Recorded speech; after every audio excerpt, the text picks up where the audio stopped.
ज़ियाउल हक है। ज़ियाउल हक से भी आपका बराह रास्त आप कभी नहीं मिले। ज़ियाउल हक कभी नहीं आए दरबार आलिया में। ठीक। लेकिन ज़ियाउल हक ने एक मुशाहिद कॉन्फ्रेंस कराई। सही। मुशाहिद कॉन्फ्रेंस लाहौर में रखी और बाबा जी को भी दावतनामा भेजा। ठीक है। बाबा जी नहीं शामिल हुए। ज़ियाउल हक ने फैसलाबाद के डिप्टी कमिश्नर को कहा कि हेलीकॉप्टर लेकर पहुंचो, सूफी साहब को वहां से लो और चंद मिनट के लिए उन्हें कहें कि आपको हेलीकॉप्टर पर ले जाते हैं, हेलीकॉप्टर पर वापस ले आते हैं और आप शामिल हो जाएं इस मुशाहिद कॉन्फ्रेंस में। सूफी साहब के पास हेलीकॉप्टर पहुंचा, इसी अभी जहां आपका मज़ार है इसके करीब ही। कमिश्नर साहब ने हाजिर होकर बताया जी कि सदर पाकिस्तान ज़ियाउल हक साहब का ये पैगाम है आपके लिए। बाबा जी ने एक पेज लिया, उस पर लिखा सदर पाकिस्तान ज़ियाउल हक साहब अस्सलाम वालेकुम। फ़कीर लोग बादशाहों के घर नहीं जाया करते। वाह! शुक्रिया। तो ये दूसरे हाकिम की मैं बात कर रहा हूँ। इससे भी ज़ाहिर है कि कैसे मुमकिन है वो जानता ना होता। बराह रास्त नहीं, हमने कोई अभी तक ना हमारे सिर्फ पास कोई हाकम गवाही नहीं है। बल्कि मजबूत हाँ, तरीन कैसा आप जानते हैं भाई फौज पाकिस्तान उसके की पास। तारीख का सबसे हाँ जी, मजबूत हाँ जी। ज़ियाउल हक साहब। हाँ जी, हाँ जी। फिर बात आती है मियाँ नवाज़ शरीफ की। मियाँ नवाज़ शरीफ अगर आप चाहें तो मैं थोड़ा तफ़सील के जी, साथ जी, उनका तफ़सील बयान के करूँ साथ क्योंकि में उनकी 4-5 हाज़िरियाँ हैं। 4-5 हाज़िरी 4-5 हाज़िरियाँ हैं। सारी हैं दरबार शरीफ पे। सारियाँ इधर जब जहाँ आप अब आपका मज़ार शरीफ मज़ार है, कैंप दारुल ये इस जगह की कैंप हाज़िरियाँ दारुल हैं। इहसान जो पहला मरकज़ है सलार वाले की मियाँ नवाज़ शरीफ की कोई हाज़िरी वहाँ कोई अभी तक हाज़िरी हमने नहीं देखी। ठीक है। इसलिए यह तो नहीं मैं दावा करता कि कतई है ही नहीं, हुँ, कल कोई मतलब निकल आए तो ठीक है भई, ठीक है। अगर अच्छे सबूत के साथ मिले। सही है। लेकिन अभी तक जो कुछ मालूमात हैं, मियाँ नवाज़ शरीफ पहली बार आए हैं, 1988 का इलेक्शन था और ये इलेक्शन हो रहा था पीपल पार्टी और मुस्लिम लीग के दरमियान। बाबा जी के पास एक शख्सियत हुआ करते थे, मजजूब थे और बड़े जलाली बुजुर्ग थे, खान अब्दुल समद खान साहिब हलवारवी। हुँ, अब इनका मज़ार सादकाबाद में है।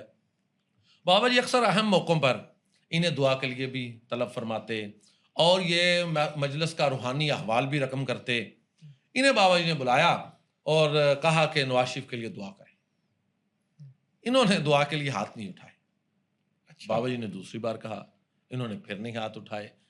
बाबा जी ने तीसरी बार ये कहा कि अगर ये काम नहीं होगा खान साहब, तो जो काम मेरे ज़िम्मे है मैं वो भी नहीं करूँगा। ये चौधरी मोहम्मद अकरम हैं, ये चीफ सेक्रेटरी हुआ करते थे। ये ठीक। बाबा जी के बैत थे और बाबा जी के बहुत प्यारे आदमी थे। हुँ, ये उस मजलिस में खुद मौजूद थे। हुँ, ये उनकी तरफ से मैं रिपोर्टेड बात आपके सामने हुँ, बयान कर रहा हूँ हुँ, कि बाबा जी ने कहा कि अगर ये काम ना हुआ खान साहब, तो जो काम मेरे ज़िम्मे है, मैं भी वो काम छोड़ छोड़ दूँगा। दो। इस बात पर खान साहब ने हाथ बुलंद किए, आसमान की तरफ देखते हुए कुछ देर के लिए दुआ की और फिर दुआ के बाद हाथ अपने मुंह पर फेरा तो बाबा जी ने मियाँ नवाज शरीफ को कहा कि मियाँ साहब सरदारी मुबारक। ये इलेक्शन का दिन था, इलेक्शन दोपहर के 1 डेढ़ दिन दिन का, हाँ, दोपहर 1 डेढ़ बजे का वाकया है। मियाँ नवाज शरीफ वोट डालकर आए थे दुआ कराने के लिए, ऐन इलेक्शन के दिन का वाकया है। सरदारी हाँ मुबारक। जी। लेकिन ये सरदारी पंजाब की थी, अच्छा, ये पाकिस्तान की नहीं थी। ठीक है। मुस्लिम लीग जो थी वो ओवरऑल मरकज़ में हार गई थी, हुँ, हुँ, लेकिन पंजाब में जीत गई और मियाँ नवाज शरीफ पंजाब के वज़ीर आला बने। वज़ीर आला बने। 2 बिल्कुल। साल बाद 1990 फिर इलेक्शन आ गया। हुँ, आप जानती हैं पाकिस्तान की तारीख में 2-3 साल बाद ही इलेक्शन आ जाता है या 10 साल नहीं आता है। 2 ही तरीके हैं यहाँ, 5 साल वाला ज़रा कम ही आता है। हुँ, तो 2 साल बाद 1990 में इलेक्शन आ गया फिर, अब फिर पीपल पार्टी और नून लीग के दरमियान ही था। हुँ, अच्छा, मियाँ नवाज शरीफ फिर इलेक्शन वाले दिन पहुँचे और इलेक्शन वाले दिन मियाँ नवाज शरीफ जब पहुँचते हैं, तो बाबा जी मियाँ साहब कहते हैं कि लंगर खाना है। बाबा जी कहते हैं नहीं, हम लंगर नहीं खिला सकते हैं। चौधरी मोहम्मद अकरम कहते हैं कि मैंने ज़रा बाबा जी से प्यार था तो मैंने अर्ज़ किया ज़रा मेहरबानी करें, इतनी दूर से आए हैं, थोड़ी-सी हसरत है आप ये पूरी कर दें। ख़ैर आपने लंगर खाने की इजाज़त दे दी। लंगर पेश किया वही जैसे दरबार शरीफ का सादा मामूल था, प्याली में कोई लंगर प्रोटोकॉल नहीं। कुछ नहीं, वैसे प्रोटोकॉल ही। का तसव्वुर ही नहीं। एक दरवेश की बारगाह में दरवेश क्या समझे कि कोई हाकिम है? हाँ। दरवेश तो खुद बहुत बड़ा हाकिम है। हुँ, दरवेश रूहानियत की दुनिया का हाकिम है। वो इस दुनिया के हाकिम को क्या समझता है? नवाज़ शरीफ साहब को वो उन्हीं तो अपने, बर्तनों में हाँ, उन्हीं नवाज़ शरीफ बर्तनों में। जो दरवेश है वो तो अपने नफ्स पर हाकिम है। हुँ, नफ्स से बड़ी सल्तनत किसकी होती है? जिसने उस पर हुकूमत कर ली उसको किसी की हुकूमत क्या लगती है? तो उसी बिल्कुल सादा चटाई पर बिठाकर एक रोटी रख दी गई और लंगर लाकर रख उसी दिया गया। प्याली में, उसी प्याली, बर्तन सादा प्याली में। खैर लंगर खाया, लंगर खाने के बाद आपने मियाँ नवाज़ शरीफ को कहा कि आपको जीत मुबारक। हुँ, लेकिन एक बात साथ कही, आपने फरमाया मियाँ साहब याद रखें, ये जीत आपकी किसी खूबी की वजह से नहीं मिली, ये अल्लाह के करम की वजह से है। अल्लाह का करम ना भूलना, ये ये बरबला कह बात दिया। साफ। हाँ, और इसको रिपोर्ट करने वाले चौधरी मोहम्मद अकरम भी हैं जो चीफ सेक्रेटरी से, और कमरुज़्ज़मान एक पर्सनल सेक्रेटरी हुआ करते थे नवाज शरीफ के। ये दोनों ये बात रिपोर्ट करते हैं कि बाबा जी ने कहा कि मियां साहब इस जीत को अपनी कोई कामयाबी ना समझना, ये अल्लाह के करम से हुआ है, अल्लाह का करम ना भूल जाना, और रुखसत कर दिया। ये वो इलेक्शन है जिसमें मियां नवाज शरीफ साहब वजीर आजम बन गए पाकिस्तान के। ये भी इलेक्शन के दिन का ही वकूआ है 1990 का। अच्छा जी, वो भी इलेक्शन जीत हाँ जी, ये शाम को दो वो विजिट पहला वजीर आला बने थे, और इसमें अब वज़ीर ये आज़म। 2 साल बाद वाले में अब ये इतना बड़ा, अब मियां साहब बन गए वजीर आजम। मियां साहब से यहाँ एक हो गई गलती। मियां साहब 1.5-2 माह के बाद इस जाम में कि मैं तो अब वजीर आजम पाकिस्तान हूँ, इजाजत तलब नहीं की, पूछा नहीं, और अपने आप इस्लाम करने के लिए आ गए कैंप दारुल में बाबा जी के पास। अब जो सूरत हाल बनी ना, अब वजीर आजम थे, इलेक्शन वाले दिन प्रोटोकॉल नहीं होता ना, कंपेन शंपेन भी खत्म हो चुकी होती है, वो और सूरत हाल होती है। अब वजीर आजम ने आना था भाई, 2 दिन पहले सिक्योरिटी क्लियरेंस का अमला पहुंच गया दरबार आलिया, और उसके इर्द गिर्द जमीन, उधर सर्च ऑपरेशन शुरू हो गया, यहाँ क्या कुछ है, लोगों की छतों पर जा पड़े। जब बाबा जी को वो बहुत जलाल आया, इतना जलाल आया कि अगले दिन जब मियां नवाज शरीफ पहुंचे तो बाबा जी इतने जलाली लहजे में उन्हें मिले, और चंद लम्हे के अंदर ही आपने उन्हें वापस भेज दिया। चौधरी अकरम भी साथ नहीं थे उस दफा, क्योंकि मियां नवाज शरीफ ने किसी को बताया ही नहीं। इसी जाम में आप पहुंचे कि मैं तो अब वजीर आजम बन गया हुआ। बाबा जी का जो जलाल नजर आया ना, तो मियां साहब को भी लगा कि ये काम हो गया खराब। दरवेश गुस्से हो गया। मियां नवाज शरीफ ने अब चौधरी अकरम को कहना शुरू कर दिया कि बाबा जी से दोबारा इजाजत लो, मैं हाजिर होना चाहता हूँ, पिछली माफी तलाफी हो जाए। अच्छा, तीसरी मुलाकात में बाबा जी ने इग्नोर करके कहा कि बहुत ठीक है, सख्त रवैया, सख्त रवैया, बहुत सख्त रवैया, मतलब और कुछ आपने कहा नहीं। फरमाया वहाँ ना, आपने फरमाया ये दरबार है, सियासत खाना नहीं है, मत आया करो, मत आया करो। हाँ मैं दरवेश आदमी हूँ, फकीर को मत तंग करो। ये तीसरी तो मुलाकात हाँ, का ये है तीसरी ठीक मुलाकात। है। अच्छा, अब इससे ये तो महसूस हो गया कि बाबा जी नाराज हो गए नाराज हो हैं। गए। अब मियां नवाज शरीफ को ये पड़ी कि बाबा जी को राजी किया जाए। अब फिर चौधरी अकरम को दरमियान में शामिल किया। सही। चौधरी अकरम बाबा जी के पास हाजिर हुए। उन्होंने पास हाजिर होकर अर्ज की कि जी मियां साहब बार बार अर्ज करते हैं, तो मेहरबानी करें, आप शफकत फरमाएं, फकीर का दिल बड़ा होता है, बस गलती हो गई है उनसे, तो अब वो प्राइम मिनिस्टर वाला प्रोटोकॉल नहीं लेकर आएंगे, सादा एक खादिम की हैसियत से आपकी खिदमत में हाजिर होंगे। आपने चौधरी अकरम के जिद करने पर कहा अच्छा आएगा, खड़ा खड़ा चला जाएगा। चौथी मुलाकात ये। हाँ जी, आएगा, ये बिल्कुल फिक्रा याद रखिए, आएगा। वजीर आजम ने आना है, और एक कुल्ली में नहर के किनारे नंगे पांव और सादा कपड़े पहना हुआ दरवेश कह रहा है कि आएगा, खड़ा खड़ा चला जाएगा।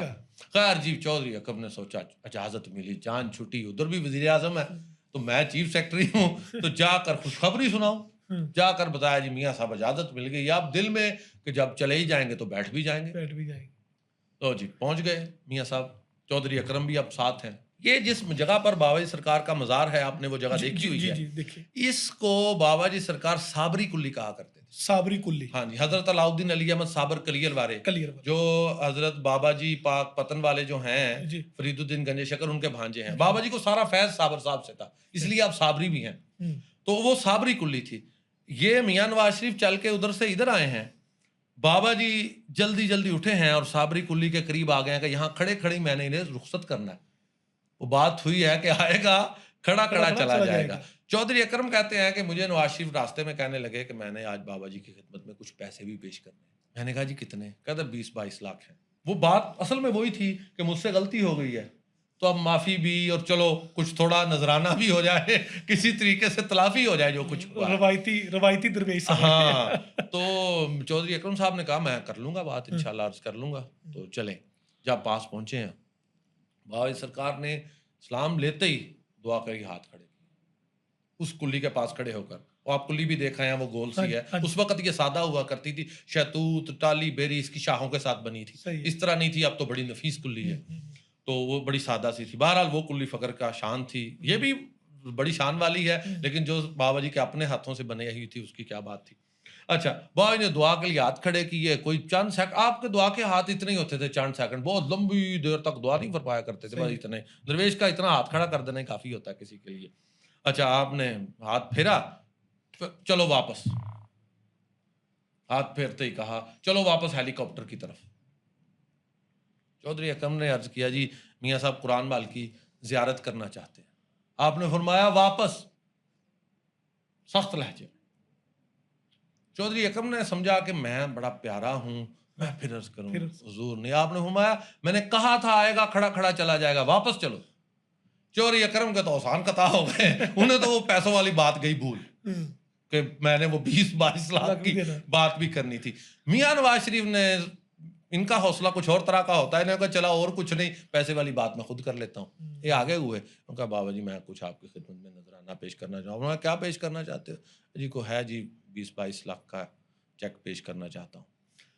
पास एक दरख्त था, आप फरमाने अब सबसे बात सुनो, सब बात सुनो जितने लोग थे। ये क्या है? दरख्त है जी, इसके ऊपर क्या है? पत्ते हैं। आपने फरमाया जो अल्लाह इस दरख्त को और इन पत्तों को रिज़्क देता है, वही अल्लाह मुझे रोज रिज़्क देता है। और मैंने अपने उस अल्लाह से वादा किया हुआ है कि मैंने रोज का रिज़्क जो तूने दिया, आज तेरी मखलूक में तकसीम करके सोना है। जब रोज सुबह उठता हूं, मेरी जेब में कोई पैसा नहीं होता, फूटी कौड़ी नहीं होती, अल्लाह रोज नया रिज़्क अता करता है। मैंने आपका दिया हुआ पैसा कबूल नहीं करना। इतने सख्त अल्फाज में कहा कि दोबारा मियाँ साहब को ये बात कहने की जरूरत ना हो सकी कि मैं कुछ पैसे पेश करना चाहता हूँ। और वाकयातन वो जो कहा था कि खड़ा खड़ा आएगा और चला जाएगा, ये बात खत्म करके आप फरमाने लगे फिर चलो वापस। और आपका चलो जो है ना, मैं अभी आपको कह रहा हूँ, हमने सुना हुआ अपने कानों से, बहुत सख्त अल्फाज होते थे। इतना कभी तो आवाज हमारे घर पहुंचती थी, किसी को कह रहे चलो, वो बंदा एक दफा सारा समझ लेके माहौल कांप जाता था कि निकलो भाई, जिसे कहा जा रहा है, कोई और ना किसी पर कोई आफत पड़ जाए एक दरवेश की नाफरमानी करके।